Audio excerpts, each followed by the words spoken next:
नमस्कार बच्चों, एडोबिला point channel में आप सभी का स्वागत है। तो चलिए शुरू करते हैं आज की वर्कशीट। और आज की वर्कशीट है क्लास 9 के साइंस की वर्कशीट संख्या 9। ये असेसमेंट वर्कशीट है और 20/11/2021 के लिए है। निम्नलिखित प्रश्नों के सही विकल्पों के सामने दिए गए गोले को पेन की सहायता से काला कीजिए। कुल 10 प्रश्न हैं और 10 प्रश्न एक एक अंक के हैं। तो चलिए देखते हैं। सबसे पहला प्रश्न है कि रक्त और समुद्र का पानी। ऑप्शन ए दोनों मिश्रण है, बी दोनों यौगिक हैं, रक्त मिश्रण है और समुद्र का पानी यौगिक है, रक्त यौगिक है और समुद्र का पानी मिश्रण है। तो ऑप्शन ए इसका सही होगा, दोनों मिश्रण है। नेक्स्ट है प्रश्न 2 कि निम्नलिखित में से कौन रासायनिक परिवर्तन है। तो पहला है लकड़ी का सड़ना, दूसरा लकड़ी का जलना, तीसरा लकड़ी का काटना और जल का वाष्पीकरण। तो यहाँ ये दोनों रासायनिक परिवर्तन है और ये दोनों है ऑप्शन ए में, इसलिए ऑप्शन ए सही उत्तर होगा। तीसरा प्रश्न है कि निम्नलिखित में से कौन कोलाइड नहीं है। तो option A jelly, B foam, C धुंध और डी टिंचर आयोडीन।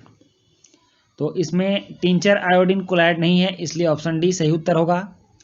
चौथा प्रश्न है कि कौन टिंडल प्रभाव प्रदर्शित करेगा। ऑप्शन ए है स्टार्च विलयन, बी है सोडियम क्लोराइड विलयन, सी है कॉपर सल्फेट विलयन, डी है शर्करा विलयन।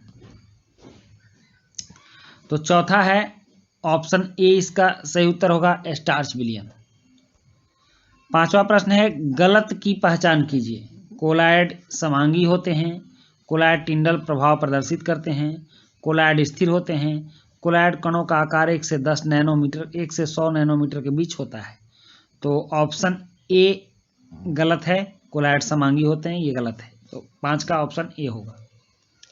नेक्स्ट है उसके बाद छठा, निम्नलिखित में कौन निलंबन की विशेषता नहीं है। तो ऑप्शन ए है कणों का आकार विलयन से बड़ा होता है, ये प्रकृति में अस्थिर होते हैं और ये हमेशा टिंडल प्रभाव प्रदर्शित करते हैं। इसके घटकों को भौतिक प्रक्रिया द्वारा पृथक किया जा सकता है। तो ये ऑप्शन सी, ये हमेशा टिंडल प्रभाव प्रदर्शित नहीं करते हैं, इसलिए इसका आंसर ऑप्शन सी होगा। सातवां प्रश्न है जेल एक उदाहरण है। कोलाइड, इमल्सन, मिश्रण और निलंबन। तो जेल एक उदाहरण है कोलाइड का, तो ऑप्शन ए सही उत्तर होगा। आठवां है कि डैश के घटकों को केवल रासायनिक परिवर्तन द्वारा ही अलग किया जा सकता है। किसके घटक को रासायनिक परिवर्तन द्वारा अलग किया जा सकता है। तो ऑप्शन ए है तत्व, बी सी मिश्रण, बी यौगिक और डी निलंबन। तो यौगिक के घटकों को रासायनिक परिवर्तन द्वारा अलग किया जा सकता है। प्रश्न 9 और 10 के लिए अभिकथन और कारण दिए गए हैं। तो प्रश्न 9 देखते हैं। प्रश्न 9 अभिकथन ए है कि जब प्रकाश की किरण को अंधेरे में रखे कोलाइडी विलयन से गुजारा जाता है तो विलयन में प्रकाश का पथ प्रदर्शित होता है, ये सही है। और दूसरा है प्रकाश कोलाइडी कणों द्वारा प्रकीर्णित हो जाता है, ये भी सही है और यही इसकी व्याख्या कर रहा है, इसलिए ऑप्शन ए सही उत्तर होगा कि ए और आर दोनों सत्य हैं और आर अभिकथन की सही व्याख्या करता है।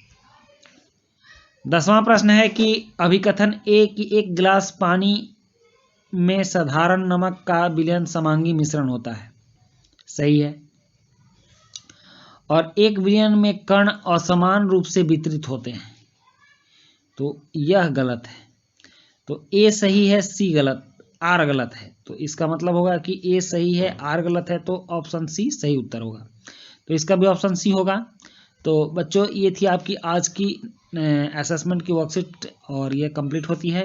वीडियो अच्छी लगी हो तो लाइक, सब्सक्राइब, कमेंट जरूर कीजिएगा। मिलते हैं नेक्स्ट वीडियो में। Thank you.